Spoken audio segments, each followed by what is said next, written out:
We got anybody coming up?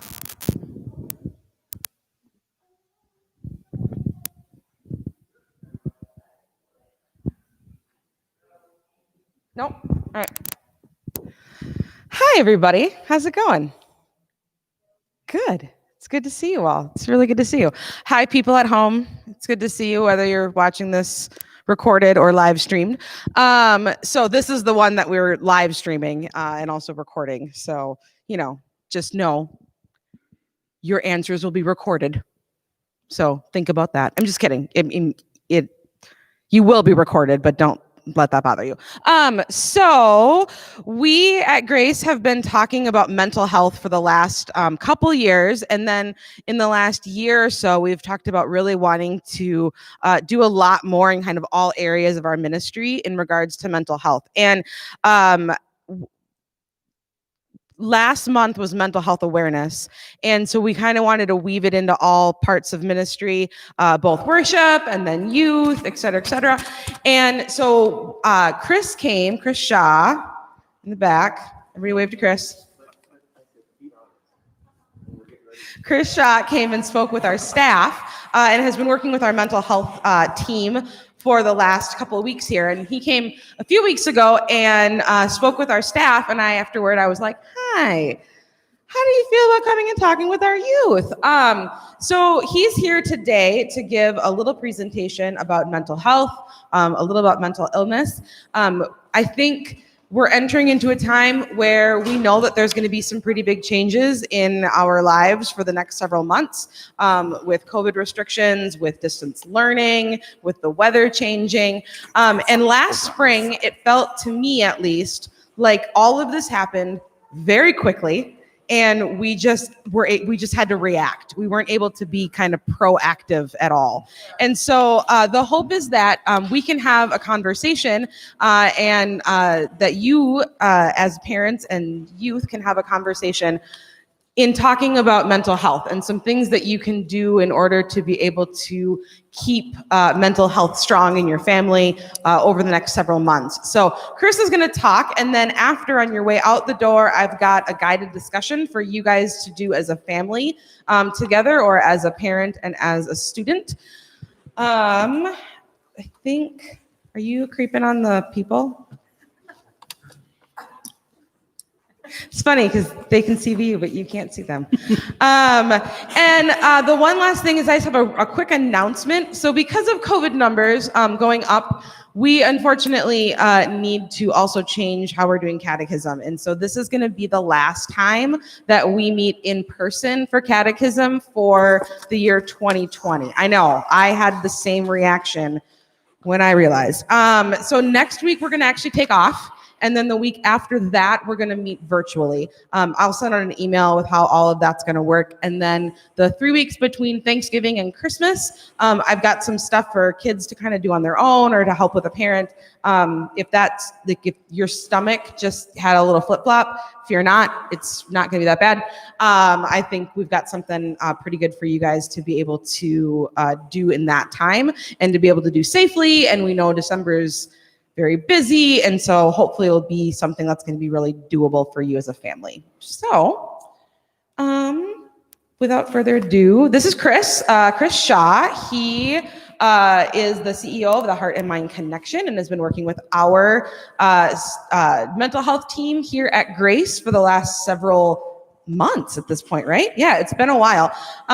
He's very funny. He's very knowledgeable. He's got a great story that he tells, and I think you guys are going to enjoy the next probably 25 minutes. So go for it. Let's welcome Chris. Ba-da-boom. All right. How are you? How are you at home? How are you? How are you at home? How are you? You wish you were here. Okay, good deal. So I was told if I stay a good distance away, I can take off my mask, but to make up for it, because I didn't know it was going to be on TV, I'm going to put on a jacket. So how about that? Then I look a little fancier. Yes. TV ready. How are you? We're great, Chris. Thanks for asking. Okay, good. Nice. As she mentioned, my name is Chris Shaw. I run a nonprofit organization out of the Twin Cities called the Heart and Mind Connection. Why, Chris? Why do you call it that? Let me tell you. Because I have learned over the past many years of my life that the correlation between empathy and wellness and how we treat each other and how we want to be treated, there's a strong correlation between what's happening in our mind and what we believe and feel about ourselves in our heart. How'd you come to that, Chris? I'm glad you asked. I grew up in New York City. Everybody heard of it? Oh, good, everyone. Many years ago, I don't need to tell you how many, but the dinosaurs roamed free. And I would ride them around Central Park. But I thought I was a pretty normal kid. And it's interesting because the things that we believe in our minds as children and young adults that are normal is very much shaped sometimes by the situations we find ourselves in. And I also realized many years later that the things that happen, sometimes that are traumatic, are not necessarily my fault. Although as a child, we very often can believe that we have caused some of the things that have changed in our life that we're not very happy about. So what am I talking about? So I had a father who would abuse alcohol to the point that it would make him very angry and abusive to myself and my mother, and that was not a good situation. And yet, I did things to try and bring attention to myself because he was very seldom there. And I thought, well, even if it's hurtful or negative attention that I'm receiving, at least I'm getting some attention from him. And after he left, I was very hurt. I felt like I must have done something wrong to make him leave. And this was as a 10-year-old. So I began to feel a lot of guilt and a lot of shame and things like that. And unfortunately, we don't, at that age especially, don't understand the dynamics of adult relationships, that it could be something different. But I thought that was all my fault. I also faced a lot of bullying as a child, which they didn't really call bullying.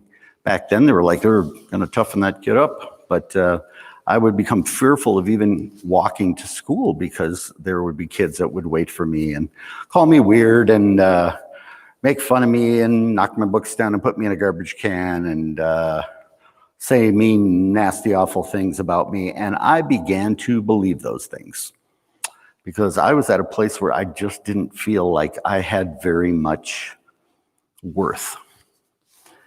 And the pain that comes both from emotional things that we try and digest and shove down inside of us that happened to us and say, oh, no, that didn't bother me. It's not a problem. I'm not gonna let that affect me anymore. I'll just keep shoving it down. Oops, I'm out of space.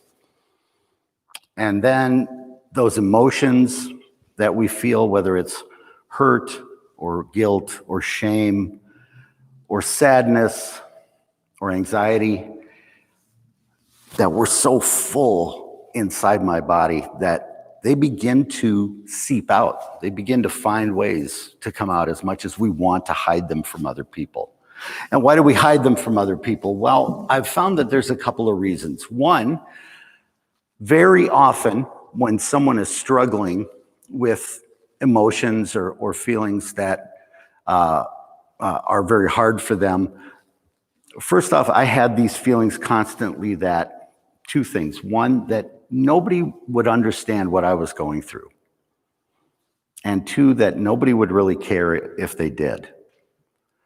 And that became this kind of script in my mind that I would think that that's the way it is. So why would I even tell anyone about how I'm feeling or what has happened to me? Because they're not going to care anyway.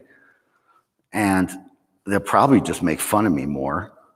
And so I'd rather not have them think that I'm weird or crazy or stupid or ugly, or I'm just not going to say anything that I'm thinking about. And the second thing is, I think very oftentimes, especially when it's our family, we don't want to be a burden. We feel burdened by all these emotions and feelings that we're having, and that's hard. And we think, well, my gosh, I know I need to talk to somebody about it, but if I tell my mom or my dad or my sisters or even my best friend about it, they're going to be like, oh, wow, now I'm feeling that too, and you just did that to me, and now I don't want to be around you because I don't want to feel bad as well. And so we just go, you know what? Nope, I'm just going to keep it inside, and I'm not going to tell anybody. And I lived most of my life for many, many years holding all this stuff inside. When I was going into my senior year of high school, we moved from Lower Town, Manhattan in New York City to Stillwater, Minnesota. And you talk about traumatic. I thought it was in Canada. I was like, whoa, what do you do here for fun? And they're like, well, we tip cows. I was like, how much? I mean, 10%, 20%, what's a good cow get here? But one thing that I found as a high school student growing up in this small town in Minnesota was alcohol. And I started drinking alcohol. And that was weird because I remembered that my dad drank alcohol and it made him so mean and nasty. But when I drank it, I found that all these bad feelings I had in my head, all these thoughts about what I thought other people thought about me and how much I hated myself and how sad I always was and how anxious I always was, those started to get numb. And I didn't feel them until the next day, and then they were there again because I thought I was fixing that situation, and that became in itself a whole nother problem. But what I was really dealing with that I was not paying any attention to was mental illness. I had anxiety, I had depression, I had bipolar disorder, and I still do, and I had what's called PTSD, post-traumatic stress disorder. And I'd always thought that, well, PTSD, that's just for soldiers who've been in combat, not realizing that the T in traumatic, in PTSD, is about trauma. And over the past few years, as I've gotten working in the mental health field, I've come to realize that so much of what we struggle with as we get older can be found in things that might have been traumatic to us during our youth.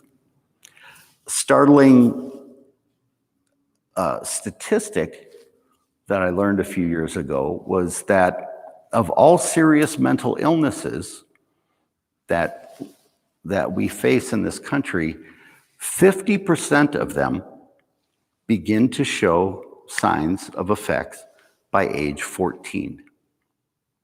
50%. Now, if you think about the statistic that 1 in 5, and I think maybe we could say nowadays it's probably closer to 1 in 4 people in our country are dealing with some level of mental health challenge that could be at a level that it is a diagnosable level of mental illness. That if 1 in 4 people in this room, if we were to raise our hands, of that, 50% of those people probably began feeling that way by the time they were 14 years old. 75% by the time they were 24 years old. So if you think about this age you're at in your life, and the things that are struggles, and how many things, and I know for me where I kind of made this correlation was that very often the things that were hard for me came from feelings of that I had no control over something. And I relate it to people in this way, that if we look at this as our past, this is depression. If we look out here in the future, this is anxiety.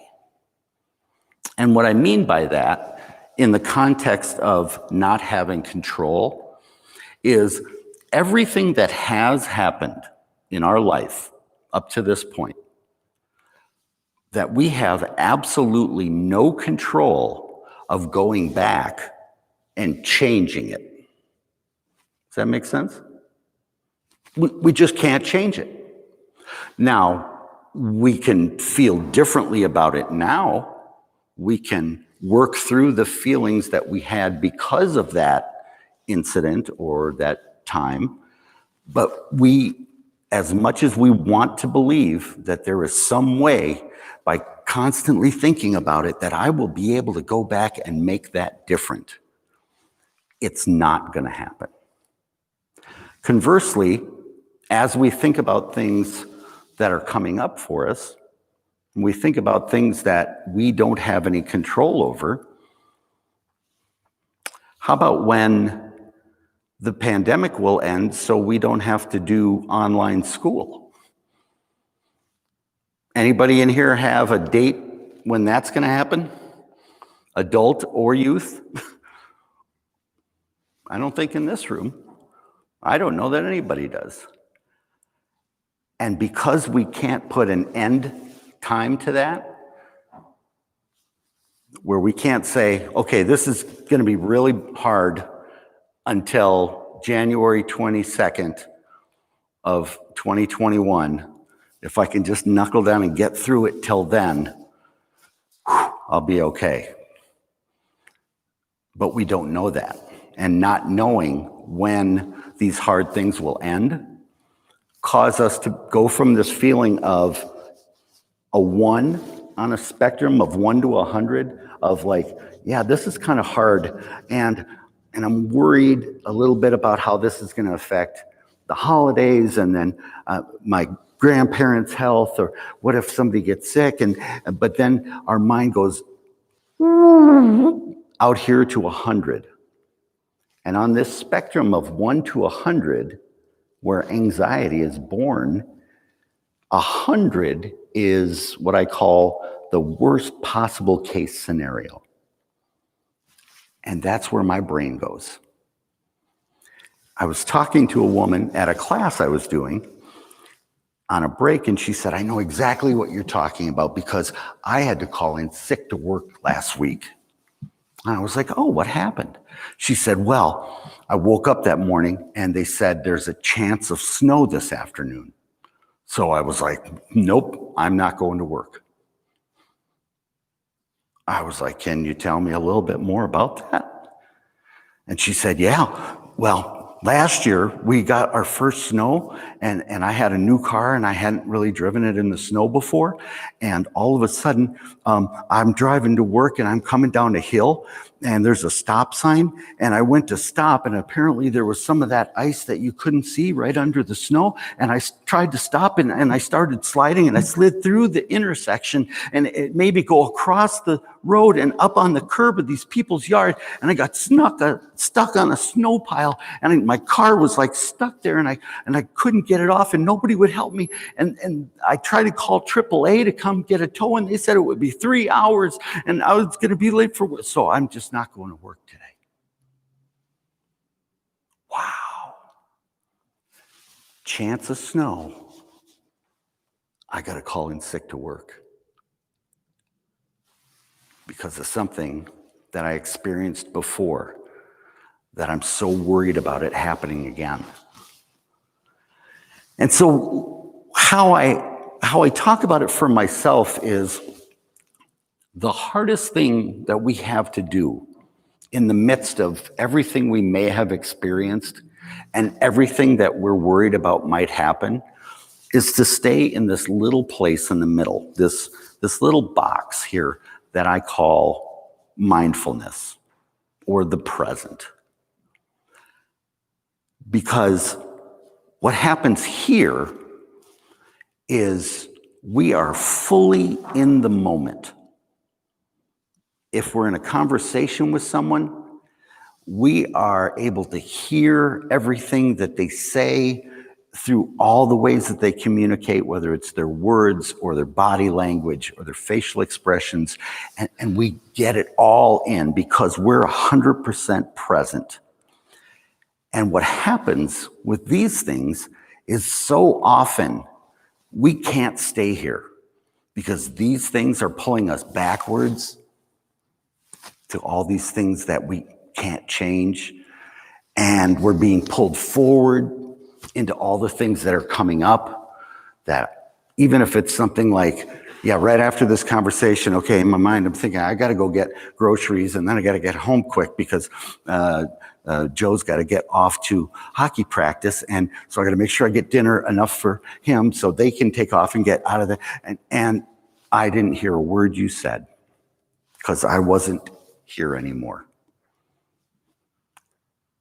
And it takes work to be in that moment and to be fully present with someone. How many of the young people that are here tonight are comfortable admitting to me that they have mental health? Got one.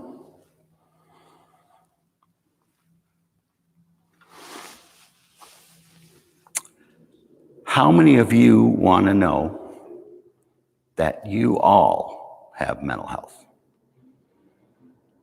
Ha-ha, trick question, huh? What do you mean, Chris, I don't have mental health? I did not say mental illness.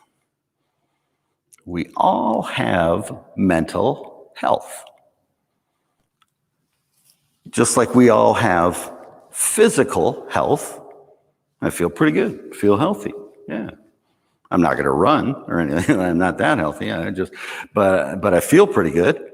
Well, we all have that. We all have how we physically feel, just like we all have how we mentally feel.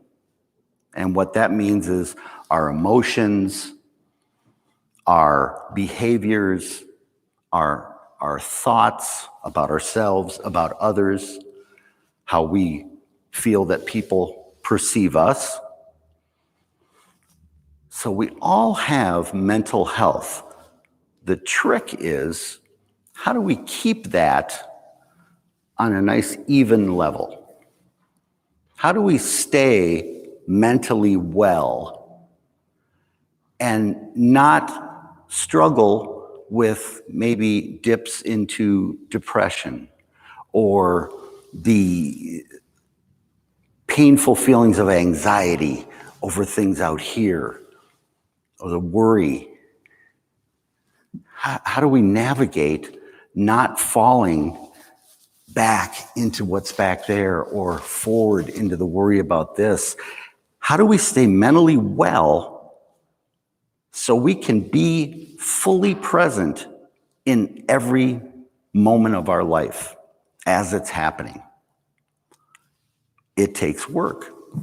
Just like an athlete who wants to maintain a level of fitness, mental wellness is also about doing things that keep us mentally fit. The challenge very often, and there's a key word that I'm going to guess most of you guys have heard in some capacity, is resilience or resiliency. How many of the kids in here have heard that word before? Resiliency. Can you tell me what you think it means to be resilient?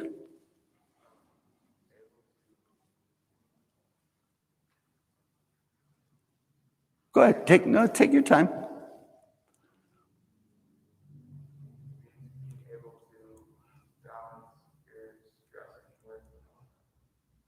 So to be able to face something stressful and still do it anyway, move through it, kind of like that. Did you have a different thing you wanted to add to that?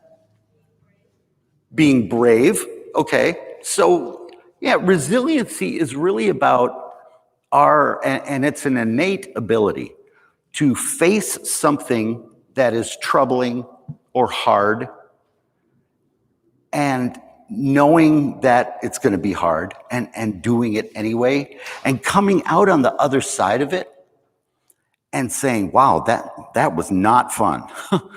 All this stuff back here. And yet being able to say, you know what, I'm gonna do things a little different to make sure I don't find myself in that situation again, because I can't change it. I went through it. I won't ever be able to take back those things that happened to me. But can I think about it from a standpoint of, I recognize what it was, I know what I might have to do different and how I don't find myself in that situation again, and can I actually take something from that experience that was negative and turn it into a learning experience and say, I'm now a little bit better because of some of the things that I've had to face in my past. The challenge for people who have a hard time maintaining their mental wellness, and where mental illness can develop 50% by age 14, is from those things that continue to drag us back into feeling so out of control over that situation. And on that spectrum is shame, guilt, fear, trauma, abuse, neglect, loss. We wish they'd never happened. We wish we never would have had to face those. And yet we have, and here we are today. How do I not pretend they never happened? Because that's not fixing it. But how do I recognize what I've gone through, find a way to move past those feelings that keep dragging me backwards, not allowing me to be fully present in a relationship, in a friendship, in a family, at school, at work? And how do I take that and move forward in my life and maybe even use it to do different things and find a different purpose for myself? All those feelings that I had that I let fester inside of me because I felt so worried to talk to anybody about, that I was so afraid that my friends would think I was weak or weird or crazy or stupid or, I don't want to be around you. They caused a couple of things to happen. One, the behaviors that would come out because of my emotions would scare other people away from me. And at the same time, I would feel so bad about not being able to control what was going on in my mind and with my body, that I would pull myself away from other people. I would isolate because I was scared and I was ashamed. What we need more than anything, and this is what makes this time right now in all our lives so challenging, is the thing that we're not getting enough of, and that's human connection. How many kids in here feel like life has been totally different because you haven't been able to go to school and just be around other kids? Yeah, it has an effect on us. Even if we went to school every day and we didn't really talk to anyone else, the fact that we could be around other people and kind of feel their energy, and like, wow, this is kind of nice. I'm amongst my peers. But when we feel like that's taken away from us and it's not under our control, and I don't know when this is going to end, how long am I going to have to do this? That can really begin to cause those feelings that we have a hard time moving past, and that we start to worry about that this is what it's always going to be like. Is this how I'm going to have to finish school? Is online for the rest of until I graduate? That's a scary feeling that we have no control over. So in thinking about the things that you don't have control over in your life, sometimes our mind automatically goes to those things, and it's really hard to see the things that we actually do have some control over. So let me ask you a question for the young people. In the midst of a pandemic and at-home schooling and everything else going on, tell me something that you feel you do have control over right now.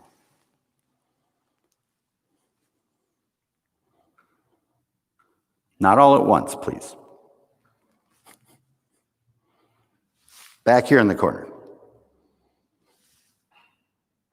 One thing you have control over.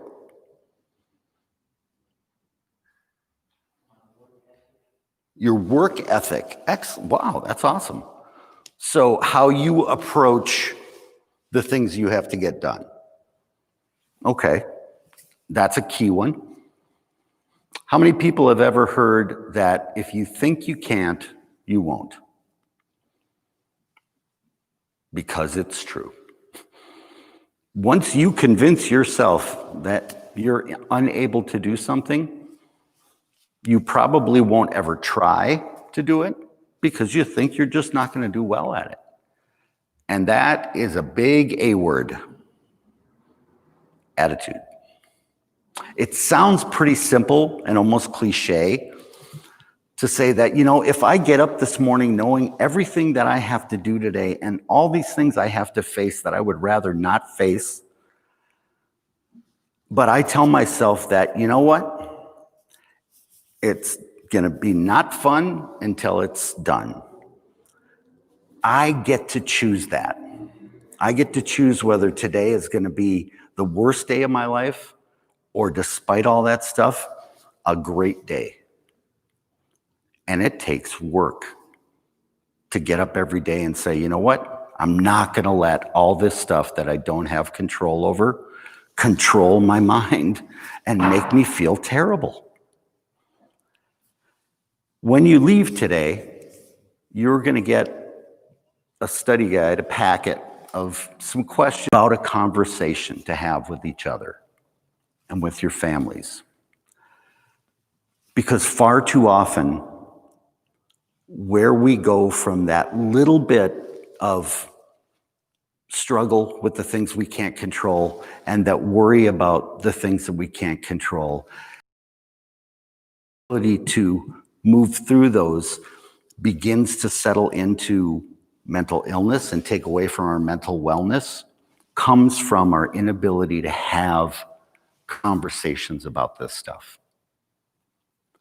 And I'm going to ask something of both of you, from the young person who came and from the parents who brought them here today.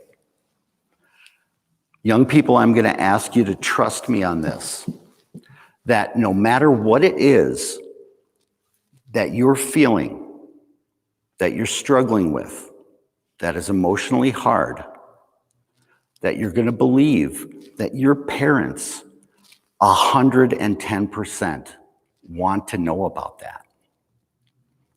Not to judge you, not to hold it against you, not to punish you, but because as parents, we can't do anything to help that if we don't know.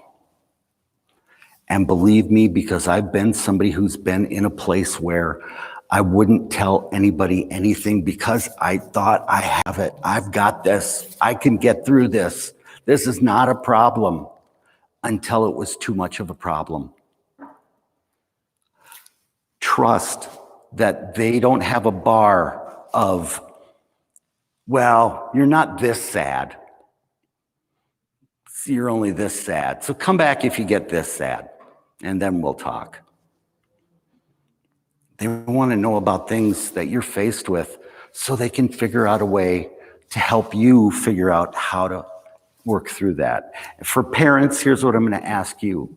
In the midst of everything you're dealing with, of the struggles of figuring out the schedule and how everything is different and how we're going to make it through to the next month, and our relationship as parents or ex-parents is challenging, that you will take the time to be here when your child summons up the courage that it takes to say, you know what, I'm having a hard time right now. Because it takes a lot of work for that child to overcome those two feelings of, you're not going to understand what I'm going through, and you're probably not going to care. When they get to that point and they trust that you're there for them, make that the only thing that's a priority at that moment. Let everything back here and everything out here go. And it takes work to stay here. If you can have a conversation where your kids are trusting that your parents do care, and where the parents are making that what is happening right now in the minute, this is going to change the types of conversations you have about each other. It's also one of the biggest steps on the way to both sides of that, maintaining that level of wellness for your mental health. My hope is that with the invitation that Grace has made to our organization to come be a part of the learning about mental health here, that this is just one of many conversations to come about these things. I'm passionate about what kids face. I struggle with my own kids to do things correctly. And it seems like to their detriment, I learn hard lessons in how to explain that to other families and kids. But there's much more to be said. I think what they've put together for you to start a conversation tonight is incredible. And I hope you really take it seriously. And kids, I hope you really allow yourselves to be vulnerable and talk about the things that are challenging for you. And I hope that you find that you're surprised by, wow, they do understand what I'm going through, and they do really care. Thank you so much for taking the time to come out tonight. All right, real quick, first of all, thank you so much, Chris, for being here.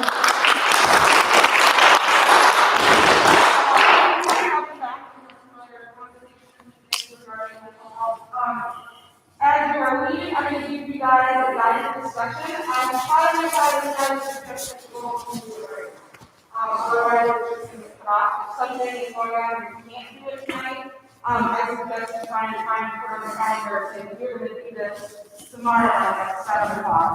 I think that will block up that time. If you get halfway through and you're like, oh, this is way hard, and you can handle it, or it's not exactly, it's not good, it's hard. But if you get halfway through and you're like, this is too much, good, take a break.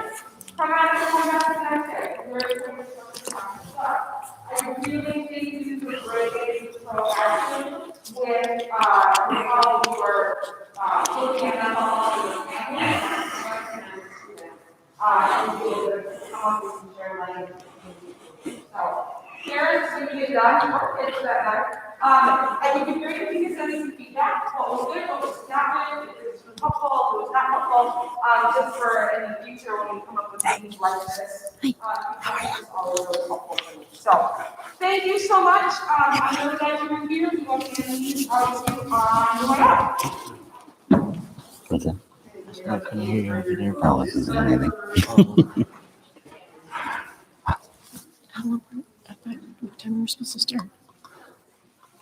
It was 7:45 or 6:45 to 7:30, and now it's supposed to be 7:30 to. No, actually, I think I went 10 minutes long. I think it's 7:30 to 8:15. So was that the last one? No, I got one more. So if you guys are gonna roll, that's cool. I just wanted you to catch one of them, man. Okay. I'm gonna go say hi to some people out here. How was practice? Were you outside?